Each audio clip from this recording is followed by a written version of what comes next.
Well, folks, welcome to this week's Sportsman's Life. Look who Mr. Jeff and I have with us. Mr. Whitetail is going to be has been part of our show for a few weeks. Larry is going to impart some knowledge each week and some fun. It's all fun. It is all fun, and I am truly honored to be with you guys. I'll tell you what, Luke and I have been doing radio for a while. Almost 11 years, every Saturday morning or throughout the week as well too, and I've had the opportunity to spend time around Jeff through Luke, and I am truly honored to be part of this. And really what my kind of part that I kind of see is kind of a Q&A kind of thing, where we'll talk about different hunting tips, learning about optics, learning about hunting gear, learning about rifles, all those kind of things. Just pure simple information that you may already know, but you know, there are a lot of people getting into the outdoors, so we're going to try to take it very basically and bring it forward. Excellent. And folks, if you think running with these two rascals is not fun, this is really serious hard work, but we're going to jump into our show. So stay with us every week. Larry's going to be here. Jeff's always with us. We're going to have a great time, and we want you to be right here every week with us. Well, friends, we're going to start our show today with a little video that I took on a recent outing that I think you'll enjoy. I was doing a spot and stalk for hogs, walking very slowly through the woods. You've seen some of our past shows where I just love to walk real slow and be real quiet. Well, in this particular case, I had a special encounter with a doe as I walked along, and you just got to watch this. I think you're going to enjoy.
Well, friends, I want to show you what I use for night hunting. This is the Wraith by Sightmark. It's a digital, it's not thermal, but you can use it for daytime hunting. It has a color mode, it's color during the day, and at nighttime for shooting hogs and predators out to, I've killed them out to 125 yards, but I sight in for that distance. You could shoot them a lot farther. Go online to learn more about the Wraith.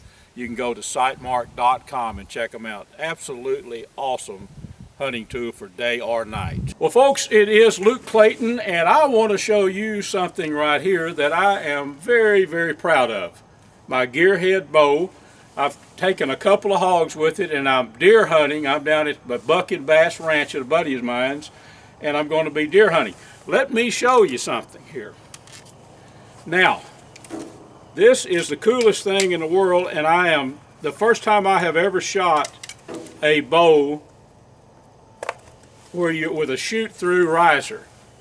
I'm going to look right at you here. There's a riser here. There's a riser here. Look at the arrow on this gearhead bow, right in the middle. And if you think that doesn't make a difference, you know, for many, many years, me and I guess every other bow hunter been shooting one side of the riser or the other. This thing shoots straight through. Folks, check them out online. This is the bow that I hunt with, and I've got a lot, I love it, lots of confidence in it. GearheadArchery.com. Well, hello, my friends. It is your old buddy Luke Clayton, and it's time for a little cooking segment. I am going to be your cameraman and cook on this little segment. What we're going to call this thing, let's just call it a good Mexican dish. What do you say? We're going to smoke this mixture. Now, if you look real close, we've got some really good venison cubed up in here. This is round steak of a deer buck I shot last year. Some Roma tomatoes right out of the garden. Love Roma tomatoes, and some onion chopped up. And down in there I have a couple, actually 3 cloves of garlic chopped. So what we're going to do is smoke this first. We're going to put this in the smoking Texas electric smoker, and we're going to smoke it with some hickory wood, tomatoes and all, vegetables and all, for about 45 minutes. And then I'm going to tell you what we're going to do with it. We can make soup, we can make guisado, we can do a lot of things with it. But I'm going to show you how we actually put this awesome flavor to use here in just a little bit. So let's go put it in the smoker, and I'll be back with you and probably just let it smoke for about 45 minutes and we'll resume. Okay, friends, here is our ingredients after spending about 45 minutes on the smoker. I do wish we had smell-o-vision, because this smoked flavor, the tomatoes, the onions, of course the venison, is all highly smoked, with not over smoked, but it's got a great smoked flavor. Look at that venison. Now everything is done, but it's not where I want it. What I'm going to do next is put it on the camp stove, the burner, and I'm going to reduce all this down. It is important for you to know that I use the Fiesta fajita seasoning on here on the meat before I put it in. I forgot to tell you about that. But we're going to reduce it down, get everything into a good thick consistency, and then we're going to probably apply this to some flour tortillas and let you take a look at it. Pretty simple Mexican fare though, folks. Well, folks, here is our finished product, all cooked down to a thick consistency. You can see all the onion and all the stuff in. The only thing that I haven't told you, I put some of my pre-smoked chipotle peppers in this while it was cooking down. You can see little bits of the chipotle in there, but it's very, very flavorful. I wish you could taste it, folks. Now, if you're down in Mexico hunting at an old hunting camp, this is the type of food you're subject to be served for a noontime meal. Here it is on some tortillas. What I'm going to do is wrap these things up, and then wrap them up in this foil and take them out, and we'll have them on our next hunting trip. When we head out this afternoon, we'll be able to consume these along with a bunch more that we're going to make. Folks, I hope you enjoyed our little show. Nothing fancy about it, but this is about as real Mexican food as you can get. Well, folks, you know, a couple of years ago, Texas made it legal to hunt with air rifles, big bore air rifles. Now, me and my buddy, Mr. Weishuhn here, Larry has got an air rifle that shoots arrows. Also known as bolts, I have learned. Bolts. Bolts are arrows.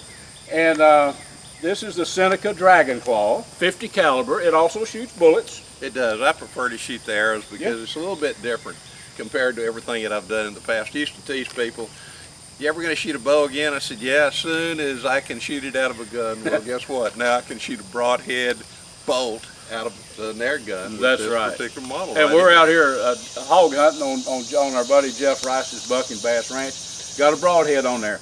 Cape buffalo have been killed with this rig. Right. Keith Warren is taking Cape buffalo, and don't tell him what else he's taking in Africa. So it's a great tool. It's a new way of hunting as far as I'm concerned, and I'm anxious to try it this year. And Larry, that's part of it. It was new to me when I first started shooting air guns about 9 years, big bore air guns, PCP guns. It was brand new, and that was part of the allure to me. It was something new, and I got to learn about it. Now, so Larry has the arrow hunting with the bolt or the arrow covered with the Seneca Dragon Claw. Great setup. Now, if you want to use, now this is what I hunt with. This is Air Force Air Guns Texan. Now, this is the carbine model. They make a longer barreled model that gets a little more velocity, but I've killed a bunch of critters, hogs, and I killed a nice buck with this rig last year. So Air Force Air Guns Texan, they make, this is 45 caliber. They make a 50 caliber, which I haven't shot yet, but this will generate over 500 foot-pounds of energy. So bullets, Mr. Weishuhn's got his arrows. You think, well, what kind of bullets? You'd think, well, it's an air gun, maybe a little light bullet. These are Swage bullets here, and Nielsen Specialty Ammo makes them. Now, you probably can't see them this close, but they're a very well-made, well-designed bullet as far as for air guns, strictly. So, Larry, I think we maybe give the folks a good primer in air gunology. It is. It's a new way of hunting, legal now in Texas. Bows, this one can't be used during the archery season, but it can be used with an arrow during the regular hunting season. So just something new to play with and a new kind of adventure. And if you haven't tried it yet, let me suggest that you do. I think you'll be truly impressed. I think so, Larry. And for folks that, well, where do I get all this stuff? Pyramid Air is the largest air gun supply company in the world. Just go to Pyramid Air. They have people there that you can actually call if you're going to have some questions.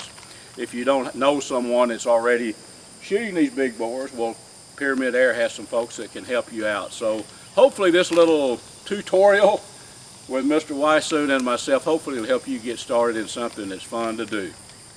Folks, as an old outdoors writer, I have used lots of products. Smoking Tex electric smokers. The best smokers that you can find. This is Diz and this is Scott, my buddies.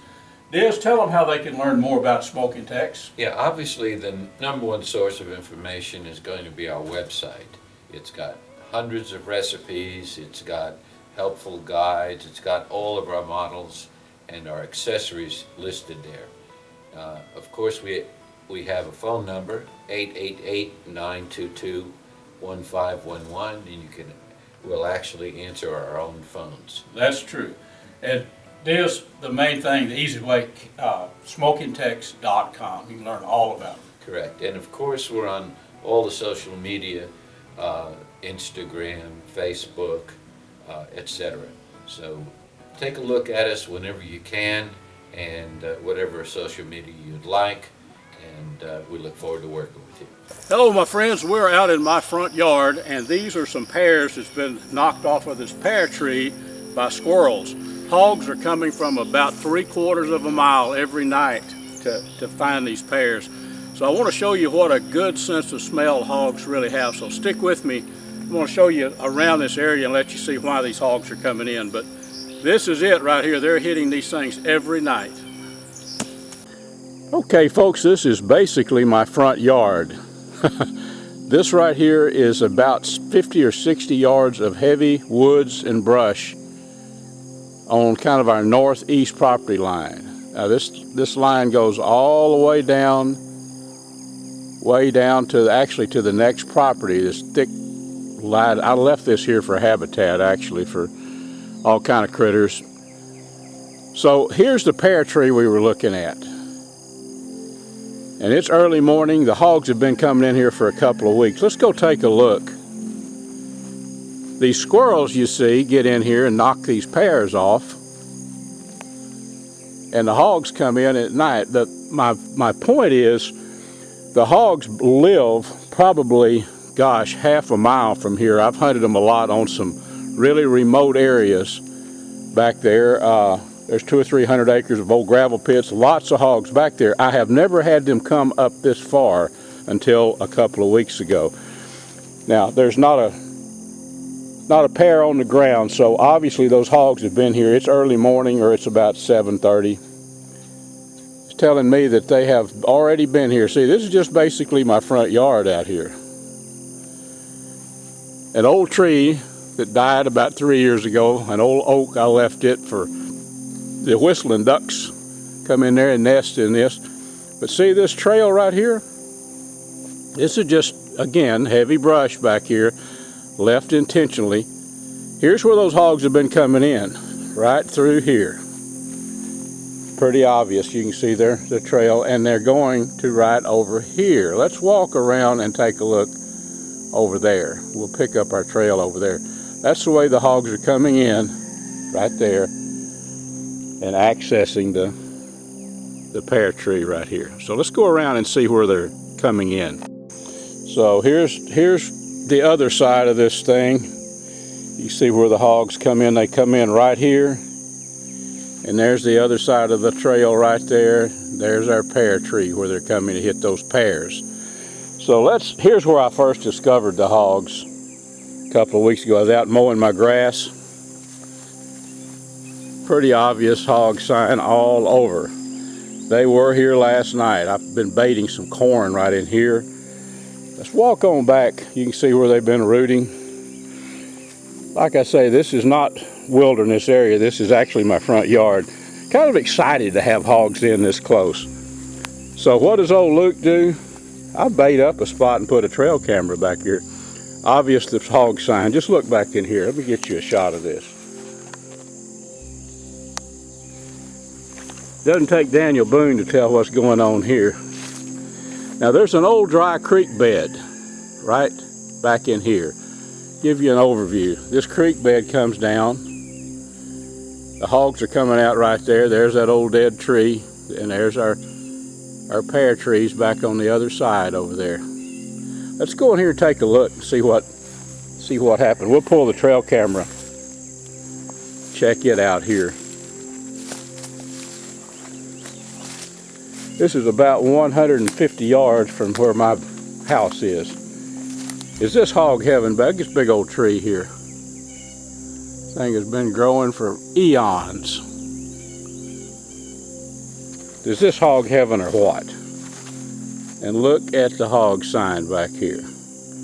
So right up here's where they were going. Right up in front of us here's where I showed you where they were rooting on the edge of the yard. Let's look down this old creek bed. Of course, here's my trusty trail camera. We'll get some pictures off of that. But I baited this heavily last night. If you were to walk down this creek bed, this dry creek bed, you can go for probably, oh gosh, way back in there, probably another 1,000 yards, and then you maybe 600 yards, take a right and go back all the way to where these hogs live. So you don't have to be in the wilderness, folks, to find wild hogs. Here's obviously where I've been baiting them. There's not, I don't see, well, there's one kernel of corn on the ground, or two. Not much left. Of course, there's the trail camera. So this is a good case in point how hogs can smell. Imagine that the sense of smell that they had to have to find this isolated pear tree out here. So keep that in mind when you're hunting hogs. Sense of smell. They can, then over in Germany, if they can smell a truffle under a yard of 3 foot of soil, I don't think they have any trouble finding corn. So here's a tip for you. I'm anxious to pull this trail camera and see what kind of hogs we had last night. By the looks of it, we had a whole bunch of them in here. Hope you enjoyed our little front yard tutorial.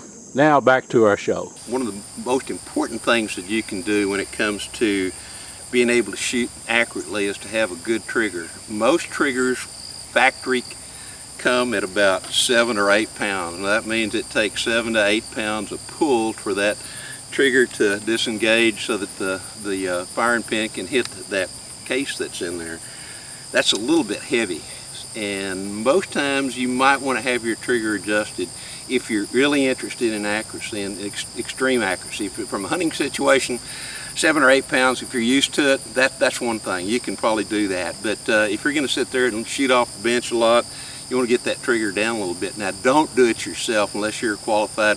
If you're a qualified gunsmith, by all means, go ahead. But if you're not, regardless of what your gun comes with, a little deal that says you can adjust that trigger pull down to say like 2.5 to 2 pounds, I still suggest that you get somebody to do it that really knows what they're doing. You can do that. There's little scales out there where you put a little hook right here and pull. It's kind of like weighing a fish almost to determine what that trigger breaks as. To me, 2.5 pounds is just about right in most instances, because if you're out there hunting, you're going to be excited. You do not want a real light trigger, because you want to be able to know for sure when that trigger is going to go off, to where you don't just accidentally hit the trigger and it goes. So adjust those triggers down if you can to about 2.5, 3 pounds, and it's going to make a whole lot of difference. Now, make sure this gun is empty. Whenever somebody ever hands you a gun, the first thing you want to do, if it happens to be a bolt action like this, is point the gun in the safe direction, open the bolt all the way, inspect to make sure that there's nothing in the magazine, run your little finger up the chamber there to make sure there's not anything in the barrel. Then you know it's going to be a safe gun. But one of the things you want to do too when it comes to trigger placement, now your trigger finger should be right about here, is where in the center part, which is a sensitive part. If you get it too far back, some people teach to go back to the first knuckle. I found in watching a lot of people shoot that they generally have a tendency to shoot better when they put that trigger right here at about this distance, right across it. You got a little bit better control right there. This happens to be a Ruger and a 375 Ruger, which is I've used it for everything from elephants on down, but this gun is set at about 2 pounds, 2.5 pounds as far as the trigger pull is concerned. It is a 3-position safety, which means it's on fire right now. A lot of them, it's either on fire or it's safe. This happens to be a 3-stage safety, so all the way back, you can't open the bolt, can't pull the trigger. The second stage on this, the two-stage trigger, you still can't pull the trigger, but you can open the bolt. And that's one of the safer ways to get a shell out of a gun if you've got a 3-stage safety. Then, of course, when you go all the way forward, then it's ready to pull. Now, if you'll notice, we're going to come back and talk about some of this other in just a little bit, but if you'll notice, my finger is right about there. You can see just about where it is, about halfway. So that when you do that too, a lot of people have a tendency to grip their gun really tight because they're worried about recoil or something. And what happens is when you do that, you can't shoot as accurately as you can when you're shooting, regardless of where you put your thumb, whether you wrap it all the way around, whether you lay it up here to the side. When you put your hand, what you want to do is always leave a little gap right there. If you'll leave a little gap right here, then you've got a lot more control on that trigger, and you don't have a tendency to pull it or jerk it. So, and when you shoot, put this thing, we know there's nothing in it, point it in the safe direction. When you shoot, gently take a deep breath, let it all out, and then pull the trigger. And then follow through, stay on the trigger. A lot of times people they'll go bang, like that. They'll coming around, okay, it's all good, bang, and they hit it, and guess what, they're gonna miss. We call it booger flicking, if you will, because you're slapping that trigger. So even if you got a really good trigger, there's a few things you have to learn, like always leave a little gap, pull the trigger very gently, and follow through, and don't do this.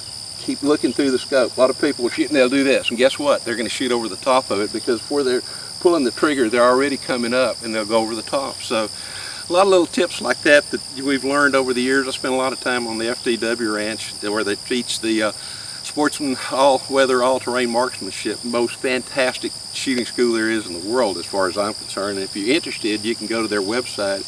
It's www.ftwsaam.com, and you'll see what I mean. Trigger control, having a great trigger, makes all the difference in the world when you get ready to make that shot that you've been waiting for all hunting season long. Well, friends, welcome back. Thanks again for joining us on this week's show. Gosh, guys, we have so much fun doing this stuff, don't you think? I mean, I know.